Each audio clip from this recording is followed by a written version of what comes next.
ನಿಮ್ಮ ಹಳೆಯ ಒಡವೆನ ಅಧಿಕ ಬೆಲೆಗೆ ಮಾರಬೇಕೆ? ಅಟಿಕಾಗೆ ಕಾಲ್ ಮಾಡಿ 8803000300. Attica gold company. ಅದು ಬಿಬಿಎಂಪಿ ಇತಿಹಾಸದಲ್ಲೇ ನಡೆದಿದ್ದ ಅತಿ ದೊಡ್ಡ ಹಗರಣ. ಒಂದಲ್ಲ ಎರಡಲ್ಲ, ಬರೋಬ್ಬರಿ 118 ಕೋಟಿ ರೂಪಾಯಿ ಅಕ್ರಮ, ನಕಲಿ ಬಿಲ್, ಕಳಪೆ ಕಾಮಗಾರಿ, ಟೆಂಡರ್ ಉಲ್ಲಂಘನೆ, ಹೀಗೆ ರಾಜಕೀಯ ಕೆಸರೆರಚಾಟಕ್ಕೆ ಕಾರಣವಾಗಿದ್ದ ಈ ಮಹಾ ಭ್ರಷ್ಟಾಚಾರಕ್ಕೆ ಈಗ ಮತ್ತೆ ಜೀವ ಬಂದಿದೆ. ಈ ಕುರಿತ ಕಂಪ್ಲೀಟ್ ಡೀಟೇಲ್ಸ್ ಎಲ್ಲಿದೆ ನೋಡಿ.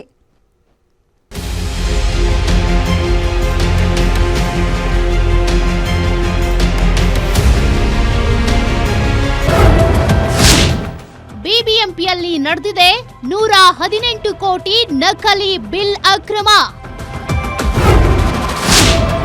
118 ಕೋಟಿ ಅಕ್ರಮ ಮಾಡಿದ್ದ 310 ಇಂಜಿನಿಯರ್ಗಳು ನಾಪತ್ತೆ. ಪಬ್ಲಿಕ್ ನೋಟಿಸ್ ಮೂಲಕ ಭ್ರಷ್ಟ ಅಧಿಕಾರಿಗಳಿಗೆ ಹುಡುಕಾಟ. ಅದು 2008 ರಿಂದ 2014 ಅವಧಿ. ಬಿಬಿಎಂಪಿಯಲ್ಲಿ ಕಂಡು ಕೇಳರಿಯದ ರೀತಿಯಲ್ಲಿ ಮಹಾನ್ ಭ್ರಷ್ಟಾಚಾರ ನಡೆದಿತ್ತು.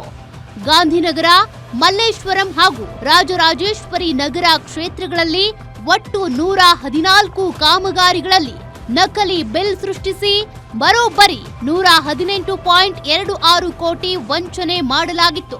90% ಕಾಮಗಾರಿಗಳಲ್ಲಿ ಕೇವಲ ನಕಲಿ ದಾಖಲೆಗಳನ್ನೇ ಸೃಷ್ಟಿಸಲಾಗಿತ್ತು ಅಂತ ನಿವೃತ್ತ ನ್ಯಾಯಮೂರ್ತಿ ನಾಗಮೋಹನ್ ದಾಸ್ ಸಮಿತಿಯ ವರದಿ ಉಲ್ಲೇಖಿಸಿತ್ತು. ಈ ರಾಜಕೀಯ ವಲಯದ ಮಹಾ ಹಗರಣದ ಜಾಡು ಹಿಡಿದು ಹೊರಟ ನಗರಾಭಿವೃದ್ಧಿ ಇಲಾಖೆಗೆ ಈಗ ದೊಡ್ಡ ಶಾಕ್ ಎದುರಾಗಿದೆ.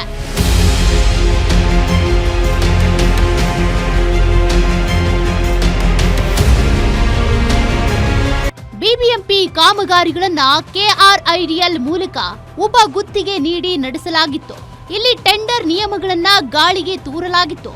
ಇನ್ನು ಗಂಭೀರ ಸಂಗತಿ ಅಂದ್ರೆ ಸ್ಥಳ ಪರಿಶೀಲನೆ ನಡೆಸದೆ ಕೆಆರ್ಐಡಿಎಲ್ ಇಂಜಿನಿಯರ್ಗಳು ಸುಳ್ಳು ಗುಣಮಟ್ಟದ ವರದಿಯನ್ನ ನೀಡಿದ್ರು. ಪಾಲಿಕೆಯ ಎಇ, ಎಇಇ ಮತ್ತು ಇಇಗಳ ಹಣದಾಸೆಗೆ ಈ ಬಹುದೊಡ್ಡ ಹಗರಣ ನಡೆದಿತ್ತು. ಹೀಗೆ ಅಕ್ರಮದಲ್ಲಿ ಭಾಗಿಯಾಗಿದ್ದ ಸುಮಾರು 310 ಇಂಜಿನಿಯರ್ಗಳ ವಿರುದ್ಧ ತನಿಖೆಗೆ ಸೂಚಿಸಿ ಇಲಾಖೆ ನೋಟಿಸ್ ಕಳುಹಿಸಿತ್ತು. ಆದ್ರೆ ಆ ನೋಟಿಸ್ಗೆ ಯಾವುದೇ ಉತ್ತರ ಬಂದಿಲ್ಲ. ಯಾಕಂದ್ರೆ ಇಂಜಿನಿಯರ್ಗಳೆಲ್ಲ ಈಗ ನಾಟ್ ರೀಚಬಲ್ ಆಗಿದ್ದಾರೆ.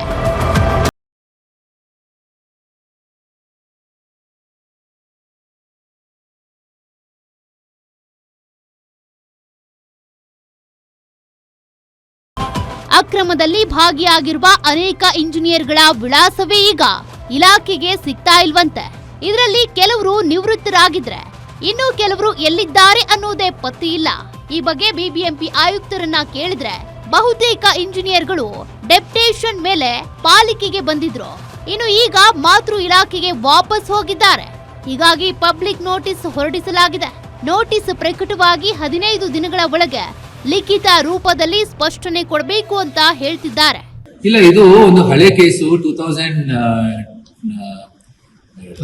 ಅಥವಾ 2010, 11 ಅಥವಾ 13, 10 to 14 ಕಾಲದಲ್ಲಿ ಏನೋ ಒಂದು ವರದಿ ಬಂದಿತ್ತು. ಅದರಲ್ಲಿ ಸಂಬಂಧಪಟ್ಟವರಿಂದ ಸಮಜಾಯಿಷಿ ತಗೊಂಡು ಕ್ರಮ ತಗೊಳ್ಬೇಕು ಅಂತ ಹೇಳಿ ನಾಗಮೋಹನ್ ದಾಸ್ ಕಮಿಟಿಯಿಂದ ವರದಿ ಬಂದಿತ್ತು. ಸೊ ಅದಕ್ಕೆ ನಾವು ಹುಡುಕಿ ಯಾರೆಲ್ಲ ಮಾಹಿತಿ ಇದೆ ಅವ್ರ ಕಡೆಯಿಂದ ಉತ್ತರ ತಗೊಂಡು, ಆಮೇಲೆ ಯಾರಾದ್ರೂ ಸಿಗ್ತಾ ಇಲ್ಲ ಸಂಬಂಧಪಟ್ಟ ಇಲಾಖೆಗೆ ಮತ್ತೆ ಪಬ್ಲಿಕ್ ನೋಟಿಫಿಕೇಶನ್ ಕೊಟ್ಬಿಟ್ಟು ಅವರು ಏನಾದ್ರೂ ಉತ್ತರ ಕೊಡ್ಲಿಕ್ಕೆ ಅವಕಾಶ ಇದ್ರೆ ನಾವು ಅದನ್ನ ತಗೊಂಡು ಆಮೇಲೆ ಸೂಕ್ತ ಕ್ರಮ.